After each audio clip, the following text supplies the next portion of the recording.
Action. भैया आपको ढेर सारी बधाई और शुभकामनाएं नई फिल्म के लिए। आपका स्वागत हमारे चैनल पे। क्या कहना चाहें मराठी रंगाई खून से? सबसे पहले आपके चैनल के सभी देवतुल्य दर्शकों को फिल्म अभिनेता सीपी भट्ट का प्रणाम, नमस्कार। फिल्म में आज मेरा पहला दिन है और बहुत अच्छी फिल्म बन रही है और इसके निर्देशक हैं सुनील त्रिपाठी जी हैं। इनके साथ मेरा पहला अनुभव है, लेकिन इनसे परिचित रहे हैं। और इसकी निर्मात्री हैं परी सिंघानिया जी। उस और अपने भोजपुरी इंडस्ट्री के काफ़ी अच्छे अच्छे कलाकार इसमें काम कर रहे हैं। और एक नायक इसके हैं रियांश सिंघानिया जी, प्रमोद प्रेमी जी हैं और पूनम दुबे जी हैं, शालू जी हैं और उमेश सिंह जी हैं और आपका छोटा भाई नो इफ नो बट मल्ली सीपी भट्ट। इस फिल्म में फिर हम विलन के रूप में आ रहे हैं। बहुत ज़बरदस्त, बिल्कुल फाड़ो, एकदम पूरा बवाल है। आपने जैसे और फिल्म में देखिए उस तरह, उससे भी बेहतर है। प्रमोद जी के साथ एज ए विलन मेरी दूसरी फिल्म है। इसके पहले यूपी 64 बन चुकी है जो रिलीज पे है और ये दूसरी फिल्म है एज ए विलन। तो कुछ और इसमें जो मेरा गेटअप है वो भी बिल्कुल अलग है। अभी बहुत ज़्यादा कुछ हम बताएंगे नहीं, लेकिन गेटअप से भी बिल्कुल अलग है। उसका जो तरीका है, उसका एटीट्यूड है वो भी अलग है और एक हिस्टोरिकल भी टच है फिल्म का, कॉमर्शियल भी है। स्टोरी मतलब बहुत यूनिक स्टोरी है, आप लोग को पसंद आएगी। और परी सिंघानिया जी को ढेर सारी शुभकामनाएं और सुनील त्रिपाठी जी को भी कि आपने मुझे इस योग्य समझा, इस कैरेक्टर की योग्य समझा और एक अच्छे प्रोजेक्ट का हिस्सा बनाया। और रियांश बाबू को हमारी तरफ से ढेर सारी शुभकामनाएं। इसके पहले भी फिल्म कर चुके हैं, लेकिन ये फिल्म बहुत अच्छे स्तर से बन रही है। उनकी एक तरीके से लॉन्चिंग है। ढेर सारी शुभकामनाएं कि आप तरक्की करें, आगे बढ़ें और बस भोजपुरी का नाम ऊंचा करें। आज से फिल्म की शूटिंग शुरू हुई उत्तर प्रदेश की राजधानी लखनऊ में। पूरी टीम को क्या बधाई देना चाहेंगे और फिल्म को लेकर क्या कहना चाहेंगे? समाज में क्या मैसेज जाएगा? पूरी टीम को सबसे पहले बधाई देंगे कि पानी पीते रहे भाई, जम के धूप है और थोड़ा धूप से बच के रहिए। और क्योंकि शूटिंग बहुत बाकी है, शूटिंग करना है और सभी लोग एक टीम वर्क का काम है। हम लोग के लिए धूप, ठंडी, बारिश बहुत ज़्यादा इम्पोर्टेंट नहीं रखता है। काम का जो भूख होती है उसके आगे सारे आग, पानी, तूफान सब खत्म हो जाता है। तो क्योंकि उसी काम के लिए आदमी हज़ारों किलोमीटर दूर जाता है। तो सभी लोग एक टीम वर्क का परिचायक है, इस बात को प्रस्तुत करें। परी जी को सपोर्ट करें क्योंकि एक अच्छी निर्मात्री के रूप में उभर रही हैं और पहले भी बहुत अच्छी अभिनेत्री रह चुकी हैं, आज भी अभिनेत्री हैं। और इनके साथ एक फिल्म और किया था, बलम रसिया मैंने किया था। और सबसे बड़ी बात है हमारे होम टाउन के गोरखपुर की है, CM सिटी। तो सभी लोग काम कर रहे हैं और टीम के जो भी टेक्नीशियन हैं, चाहे वो कैमरा से हों, चाहे वो लाइट से हो, चाहे क्रेन से हो, चाहे स्पॉट दादा हो, चाहे प्रोडक्शन में जो भी हो, चाहे मेकअप मैन हो, सबको हमारी तरफ से ढेर सारी शुभकामनाएं। मिलजुल के काम कीजिए। फिल्म बहुत अच्छी बन रही है और भोजपुरी का आयाम बहुत ऊंचा जा रहा है। किसी को कहने दीजिए, भोजपुरी अपने चरम की तरफ बढ़ रही है और अच्छी अच्छी फिल्में बन रही हैं। आप भोजपुरी में एक सवाल तो बिल्कुल हटाई दीजिएगा कि भोजपुरी में अश्लीलता, ये तो बहुत पुराना सवाल है। भोजपुरी फिल्मों में कहीं दूर दूर तक अश्लीलता नहीं है। अब तो भोजपुरी गानों में नहीं दिखता है भोजपुरी। अब वो क्या है ना, अच्छे बुरे हर जगह वो लोग होते हैं। साउथ में भी स्टार्टिंग में पॉर्न फिल्म में साउथ से स्टार्ट होती है, अच्छी फिल्म है। आप ये भी पूछ सकते हैं भैया कि साउथ में पॉर्न फिल्में बनती थी, उसको कोई नहीं पूछता है। ठीक है, अच्छाई, बुराई से अच्छाई तरफ बढ़ना कोई बुरी बात नहीं है।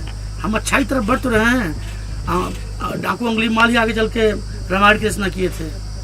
इतना बड़ा नरसंहार करने के बाद सम्राट अशोक बौद्ध स्तंभ की स्थापना की है। तो हम ये नहीं है कि आज हम गलत है तो कल भी गलत रहेंगे।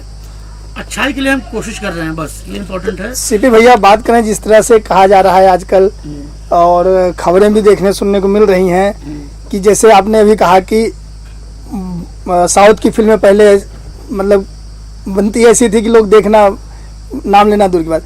आज साउथ की इंडस्ट्री बहुत बड़ी बन चुकी है। कह रहे हैं कि बॉलीवुड की फिल्में फ्लॉप हो रही हैं, बॉलीवुड आगे बढ़ रहा है। तो क्या वो दिन भोजपुरी में भी आएगा? भोजपुरी का इस तरह होगा कि भाई भोजपुरी सबसे टॉप पे है और दूसरी फिल्में फ्लॉप हो रही हैं? हम बता दें, ये बात तो सभी लोग जानते हैं, हिंदी के बाद सबसे बड़ी टेरिटरी है भोजपुरी की, सबसे बड़ी टेरिटरी है। कुछ चीज़ें हैं, ईमानदारी डिस्ट्रीब्यूटर निभाए, ईमानदारी एग्जीबिटर निभाए, ईमानदारी जो कलाकार निभाए, निर्देशक भी वो भी ईमानदारी से काम करें, अपना उनका जो ट्रेडिशन है वो ट्रेडिशन को पकड़ के काम कर रहे हैं, और उनमें पायरेसी नहीं चलती है।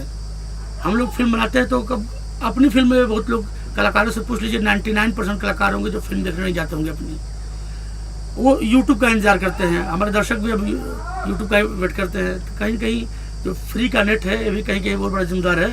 वहाँ के लोग फिल्म के प्रति डिवोटेड है, उनका एक समर्पण है कि मुझे फिल्म सिनेमा हॉल में देखना है, और वो फिल्म को प्रमोट करते हैं, अपने कल्चर को प्रमोट करते हैं। हम लोग क्या हैं, भोजपुरी में फिल्म बनाएंगे तो भी कहेंगे नहीं मैं बिल्कुल हिंदी टाइप की फिल्म बना रहा हूँ, भोजपुरी फिल्म है। भाई हिंदी टाइप की फिल्म बना रहे हो फिर भोजपुरी क्यों कह रहे हो? आप अपने कल्चर को दिखाइए, आप किसी की नकल मत कीजिए।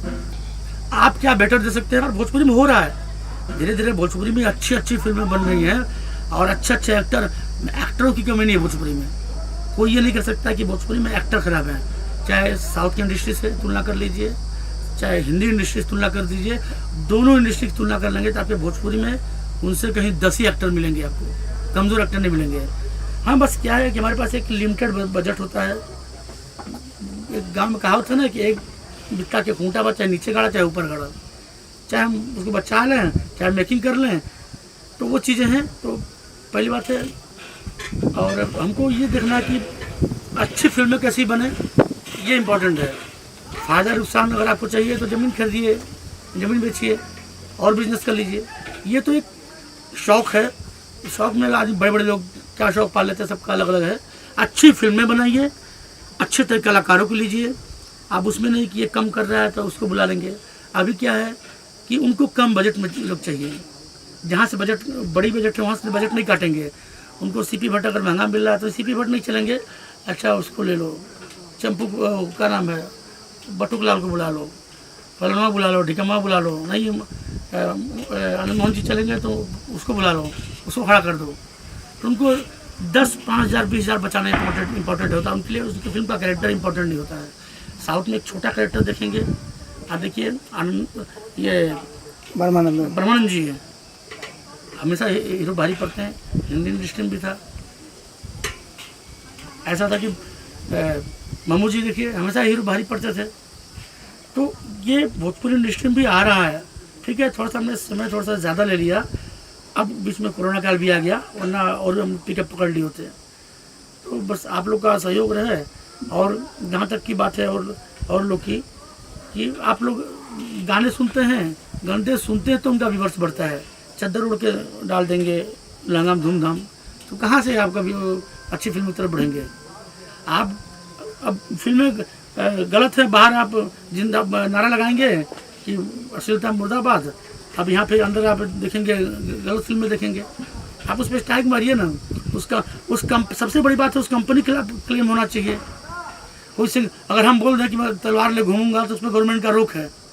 अगर वो भी एक तरीके से सांस्कृतिक अपराध है, हम एक सामाजिक क्राइम कर रहे, वो भी एक कल्चरल क्राइम बोल सकते हो उसको। गलत गाने गाना, गलत हमारी संस्कृति को ख़राब करना, उस पर भी एक अपराध होना चाहिए और रोक लगना चाहिए। उस यूट्यूब पर लगना चाहिए, बिना सर्टिफिकेट लिए उसको रिलीज़ करने पर लगना चाहिए। उन कलाकारों पर, उन स्टूडियो पर, उन म्यूजिक डायरेक्टर पर, उन लिस्ट राइटरों पर, सबके ऊपर एक कंप्लेंट होनी चाहिए। तो आज भोजपुरी कुछ लोग देखिए 10 लोग आगे बढ़ रहे हैं, 20 लोग पकड़ के खींच रहे टांग, तो कैसे होगा? और निसंदेह जहाँ तक मेरा मानना है कि एक दिन देखिएगा भोजपुरी में काम करने के लिए, चाहे हिंदी के लोग तो काम करने के लिए कर ही रहे हैं, लेकिन साउथ के कैरेक्टर भी आएंगे भोजपुरी में। आप बोल सकते हैं हमारी बात को कि छोटी मुँह बड़ी बात, हाँ, लेकिन छोटी मुँह बड़ी बात ही, लेकिन एक दिन सही होगा कि भोजपुरी में काम करने के लिए भी साउथ के एक्टर आएंगे।